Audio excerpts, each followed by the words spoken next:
Aqui Roberto Cabrini e esse é o Conexão Repórter de hoje. Com esse bordão tão conhecido, todas as quintas-feiras, logo após a praça, nós podemos nos deliciar sempre com temas instigantes, de um jornalismo investigativo que foi premiado e é referência no Brasil inteiro.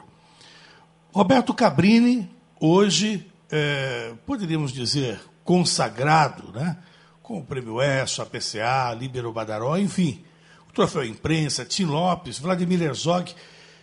Hoje é referência de jornalismo no Brasil, do jornalismo sério. E hoje está conosco, nos brindando com a sua presença no programa O Povo no Rádio. Obrigado pela presença, viu, Cabrini? Bom dia.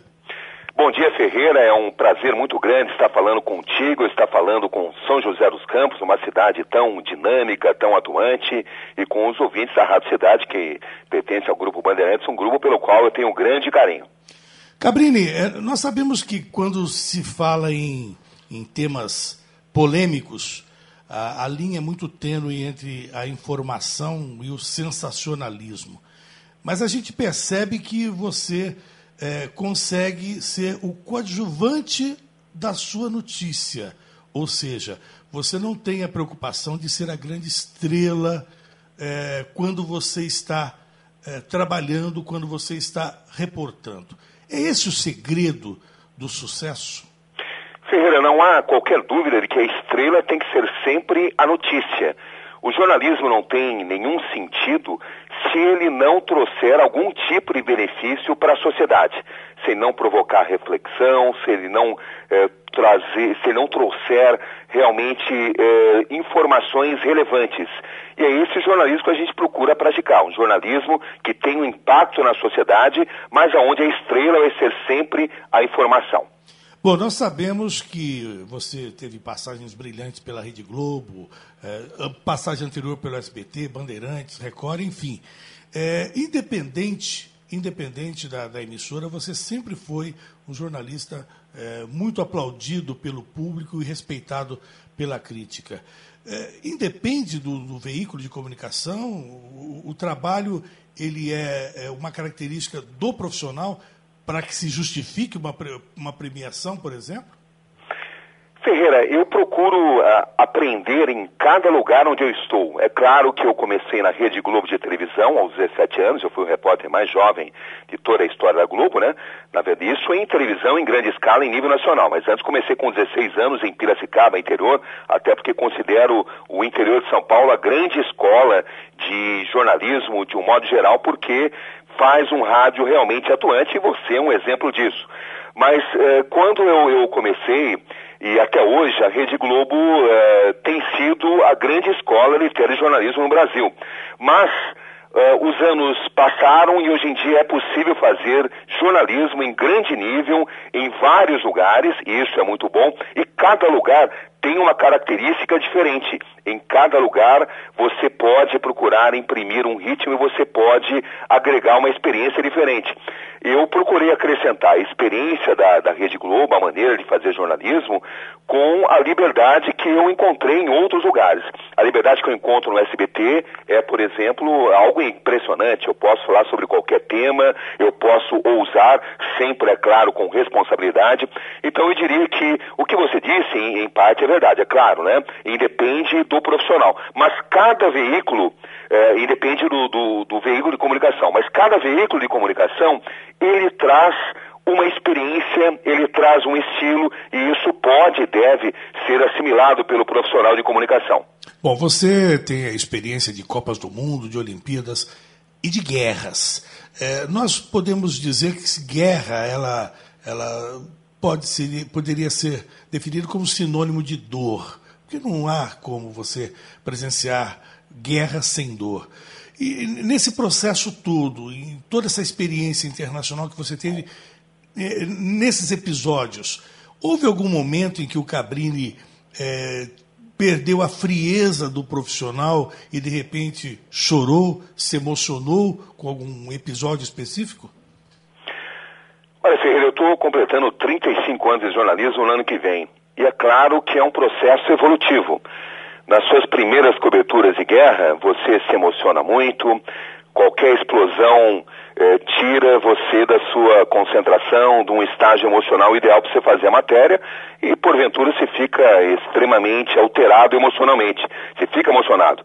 Mas à medida que você vai adquirindo mais experiência, você vai adquirindo também uma forma de se controlar. Você só se conhece estando em situações críticas, estando em situações de grande dificuldade.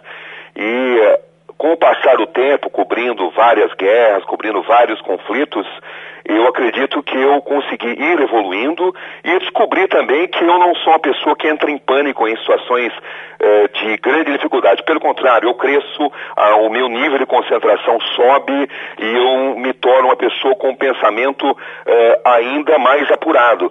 E só isso é que foi responsável, né, por eu ter sobrevivido a tantas dificuldades, como por exemplo no Afeganistão, onde a gente foi sequestrado pelo Talibã, porque a gente tinha acabado de filmar uma cidade que tinha sido arrasada, porque justamente seus moradores tinham dado comida para as tropas inimigas do Talibã. A gente foi interceptado e a gente só não foi fuzilado porque eu consegui estabelecer uma comunicação, mantive uma frieza, consegui manter a calma do meu cinegrafista, que estava realmente desesperado. E, enfim, mas isso só aconteceu com o decorrer dos tempos, né? Nas minhas primeiras coberturas de guerra, eu ficava nervoso, e o medo, ele existe, sempre vai existir, só que você aprende a controlar esse medo. Bom, você, numa entrevista que a gente acompanhou, você de frente com a Gabi, chegou a declarar que consegue se colocar numa situação muito mais interessante sob pressão. Você consegue atuar bem sob pressão, né? Então eu queria saber de você o seguinte, situações quando você mexe com tráfico de drogas, traficantes, enfim, situações de perigo, mesmo quando você acaba revelando situações envolvendo policiais, corrupção na polícia, enfim. Você já foi muito ameaçado? Você já passou por situações realmente em que você se viu colocando, inclusive, não só você, como sua família, em risco ou não? Olha, Ferreira, eu diria que ameaças fazem parte da minha rotina. Se existe uma coisa que eu aprendi no jornalismo investigativo é que denunciados não mandam flores. Eles ameaçam, eles pressionam, eles tentam intimidar, eles podem fazer processos, eles podem te ferir, podem visar a sua família e podem até te matar. Mas ninguém faz ameaça se você não estiver diante de uma grande reportagem. Com o passar do tempo, eu passei a encarar essas ameaças com mais frieza e agindo sempre com dois itens absolutamente primordiais: humildade e segurança. Ou seja, você precisa falar com segurança, você precisa falar com convicção com as pessoas, mas ao mesmo tempo você precisa demonstrar que você está apenas fazendo a sua parte de jornalista. Você não está ali para perseguir ninguém. Fazendo isso, é claro que não se trata de uma ciência exata, que você tem certeza de segurança, tenha certeza que vai sair com uma grande matéria, ao mesmo tempo vai preservar a sua integridade. Mas eu diria, pela experiência acumulada, que você tem chances muito maiores de conseguir fazer um grande trabalho e de conseguir também se proteger adequadamente. Bom, todo mundo conhece o Cabrini sério e formal. Quando é que sobra aquele momento para o riso, para a brincadeira, seja em casa ou com os amigos? Olha, Ferreira, eu no exercício da minha profissão sou conhecido como um cara sério mesmo, né? Mas quem me conhece nos bastidores, os colegas, os cinegrafistas, sabe que eu gosto muito de brincar, gosto muito de descontrair, e eu acho que é fundamental ser assim. No exercício da minha profissão, eu desenvolvi um estilo arrojado, ousado, de ir atrás das grandes informações, sempre com humildade, e digamos que eu tenha desenvolvido esse tipo de personalidade, uma personalidade mais séria, e as pessoas pensam que eu sou assim o tempo todo, mas quem me conhece mais intimamente sabe que eu sou um cara descontraído, que gosta de brincar, gosto de gente, e é assim que eu me comporto na minha família, com os meus amigos. Eu acho que tudo tem que ter um equilíbrio, né? O trabalho, você tem que ser sério, mas na hora de descontrair, faz parte você brincar, até porque eu acho que rir é algo fundamental na existência humana. Episódios marcantes da sua trajetória, como aconteceu com a entrevista com o Ben Johnson, aquela também exclusiva com o Collor logo após o impeachment, o caso do anúncio da morte de Ayrton Senna. É como perguntar para o Roberto Carlos qual a música que ele gosta mais. Eu perguntaria, algum desses episódios que você apontaria como decisivo na sua carreira, marcante? Olha, Ferreira, a minha mente funciona da seguinte forma: a melhor matéria da minha vida é sempre a próxima. Porque se você não agir dessa forma, você não vai estar suficientemente com os seus sensores ligados, a sua sensibilidade aguçada para identificar a grande história, e você vai perder a motivação, e motivação é o combustível, inquietação é o combustível que move o jornalista. É claro que tem aquelas reportagens que provocaram grande repercussão, como por exemplo a descoberta do Paulo César Farias, foi um marco na minha atividade jornalística, do jornalismo investigativo, e depois a descoberta da Georgina, a fraudadora do INSS, a Georgina de Freitas, do Roberto Osório, que roubou o depósito público no Rio de Janeiro, as coberturas de guerras. Eu cobri 6 grandes conflitos, moldaram muito a minha personalidade, porque você descobre todas as atrocidades que um ser humano é capaz de fazer, e você descobre também o choque, o conflito de culturas, o conflito de diferentes grupos de poder. Isso te desenvolve muito intelectualmente, emocionalmente, te dá realmente uma cancha muito grande. Então, da mesma forma que eu comecei no jornalismo esportivo, e o jornalismo esportivo também me acrescentou bastante, porque ele te dá aquela criatividade, porque o esporte ele tende a se repetir, e se você não usar a sua criatividade, você não vai fazer coberturas interessantes. Então, eu procuro tirar de cada caso algo que me acrescente, e é esse o meu combustível, a permanente inquietação e a satisfação de fazer a reportagem. Eu, fundamentalmente, Ferreira, gosto muito do que eu faço, porque sei que é algo que acrescenta, algo que é importante para a sociedade. Você chegou a ser vítima, isso foi comprovado, de uma armação da própria polícia, porque você denuncia realmente paupado em provas. E conforme você vai chegando próximo dessas provas, logicamente que você começa a entrar numa área de risco. Isso apenas serviu para solidificar o seu trabalho no jornalismo investigativo do Brasil. Com certeza, Ferreira, experiências como essa moldam uma personalidade. E no Brasil, a situação do crime organizado, ela está intimamente ligada à participação de policiais. Eu diria que 80% do crime organizado no Brasil, ele tem algum tipo de participação de policiais. E eu já fiz muitas investigações denunciando a banda podre da polícia, sofri essa retaliação, mas a boa história é que a própria polícia, através da sua corregedoria, mostrou a armação. Esses policiais estão sendo processados, estão sendo julgados nesse instante, e isso só serviu para aumentar ainda mais a minha convicção, e eu diria que esse é um dos grandes prêmios que eu ganhei na minha carreira, porque eu apreciei muito a postura que eu tive em todo esse episódio, uma postura de maturidade, sempre de convicção, e jamais me deixei dominar pelo medo, porque essas pessoas funcionam basicamente te intimidando, elas tentam paralisar a sua atividade pelo medo. É assim que funciona. Você tem sido parodiado carinhosamente na praça, e quando se faz isso, na verdade é uma homenagem por você se tornar uma pessoa pública e tão querida, e a marca do ator que faz isso é a caneta. Por que a caneta? É uma marca do Roberto Cabrini?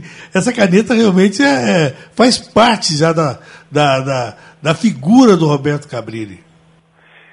De certa forma, eu diria para você que só apresenta-se a caneta, falta alguma coisa, né? Eu comecei a fazer dessa forma, me acostumei, se tornou uma marca, se tornou algo que eu preciso, se eu apresento, se eu faço sem a caneta, falta alguma coisa, né? E a caneta é o grande instrumento do repórter, né? Porque eu cresci na profissão, escrevendo texto na perna, a caneta, e nas mais diversas situações. Então ela representa a essência da minha profissão, mais do que o computador, mais do que a máquina de escrever, que foi quando eu comecei. Hoje em dia é o laptop, hoje em dia são os computadores, a alta tecnologia, mas a caneta é o grande símbolo da reportagem, é o principal instrumento da figura do repórter. Então, agora falando com o repórter esportivo Roberto Cabrini, torcer para uma melhor sorte para o seu Inhoquim, né? Lá de Piracicaba, e torcer para que o seu Palmeiras não caia, viu, Cabrini? Tá difícil, tá muito difícil, eu diria até improvável, mas nas horas difíceis é que se conhece o verdadeiro torcedor, né? E mesmo na segundona estaremos lá apoiando o time. Porém, fundamentalmente, eu gosto muito do futebol bem jogado. Hoje em dia eu gosto muito de ver o Neymar jogando, o Santos jogando, por causa do Neymar, eu respeito o futebol bem jogado. É claro que, em termos de time, eu sou palmeirense, né? Sou da época de Leão, Eurico, Luiz Pereira, Alfredo Zeca, Dudu, Edmir Guia, do Levinha, César e Ney. Bem diferente de hoje, onde mal a gente consegue lembrar o nome dos jogadores, exatamente porque eles não conseguem uma identificação muito grande. Mas, palmeirense sempre, com certeza, inclusive nas horas difíceis, né? Principalmente nelas. Deixa eu te dizer uma coisa, Cabrini, agora é o seguinte, agora a parte da tietagem para encerrar, só para dizer o seguinte, que a gente que todas as semanas aqui recebe o povo no rádio, conversa com as personalidades aqui do Vale do Paraíba, de São José dos Campos, a gente, para aprender um pouquinho, eu sempre digo para os meus colegas, vamos assistir a Gabi e assistir o Cabrini, porque a habilidade que vocês têm, são estilos absolutamente diferentes. A Gabi tem essa facilidade de tocar nos assuntos mais complicados de uma forma suave, sem conseguir, e consegue tirar tudo realmente do entrevistado, e você realmente com esse seu profissionalismo arrojado, né, que é uma coisa diferente. Como eu disse no início, você consegue fazer com seriedade temas polêmicos sem partir para o sensacionalismo barato. Então, só quero dizer a você o seguinte, você realmente é uma referência para todos nós que trabalhamos na imprensa no Brasil inteiro, seja no interior ou em qualquer ponto do país. Dizer que é uma honra ter você falando conosco aqui na Rádio Cidade, agradecer e deixar de público o registro do Cabrini simpático, do Cabrini cordial, do Cabrini gentil, esse Cabrini que a gente vê aí na televisão, que a gente acompanha nas emissoras por onde passou, e dizer que realmente a gente tem muito orgulho de ter na imprensa nacional figuras como você, uma pessoa de conduta reta, uma pessoa realmente inteligente, um homem com seu conhecimento, mas acima de tudo, sem soberba, com essa humildade aí que o público está podendo observar. E é o que eu disse, né, em off para você, aquele garoto que veio lá também do interior, que também sabe olhar para suas origens, e a gente fica muito feliz de tê-lo como representante de nós jornalistas, viu, Cabrini? Ferreira, eu gostaria de agradecer imensamente as suas palavras, gostaria de elogiar o trabalho impressionante que você tem feito. O interior de São Paulo é o grande celeiro, e toda essa categoria, toda essa sabedoria com a qual você faz jornalismo numa cidade tão importante para o Brasil como São José dos Campos, só nos dá mais incentivo de que vale a pena sim fazer jornalismo de alto nível, fazer jornalismo que modifique a sociedade para melhor. Nós jornalistas não devemos fazer com que as pessoas pensem como nós devemos sim provocar a reflexão, provocar a discussão, porque é assim que a sociedade evolui. Você dá a ela a informação e ela decide da melhor forma os seus caminhos. E para mim hoje foi uma satisfação muito grande, porque eu também pude revisitar uma parte das minhas origens, aquele garoto que fazia jornalismo na rádio A Voz de Piracicaba, e com a motivação de sempre, quando eu entrei numa rádio do interior pela primeira vez, eu realmente percebi que era aquilo que eu amava, que era aquilo que eu queria fazer, algo que realmente ajudasse a comunidade a achar o seu melhor caminho. Então, quando eu percebo você fazendo esse jornalismo pulsante, eu ganho ainda mais motivação para continuar essa jornada, e eu continuo, graças a Deus, com a motivação que eu tinha quando eu comecei no interior com 16 anos de idade. Bom, a gente sabe, você frisou aí que não há como você fazer o jornalismo sem você servir a comunidade, sem servir ao público. Você pode ter certeza que isso você faz com maestria, e o serviço que você presta ao país, com esse trabalho que você desenvolve, é realmente relevante. Um grande abraço, muito obrigado pela receptividade ao nosso departamento de jornalismo, e o nosso canal está aberto sempre que você quiser. Ferreira, eu que agradeço, estamos sempre à disposição, e é uma honra muito grande, foi uma honra muito grande poder ter essa oportunidade de conversar contigo e conversar com uma cidade tão simpática, tão amiga, tão atuante, tão dinâmica como São José dos Campos. Roberto Cabrini falando no programa O Povo no Rádio.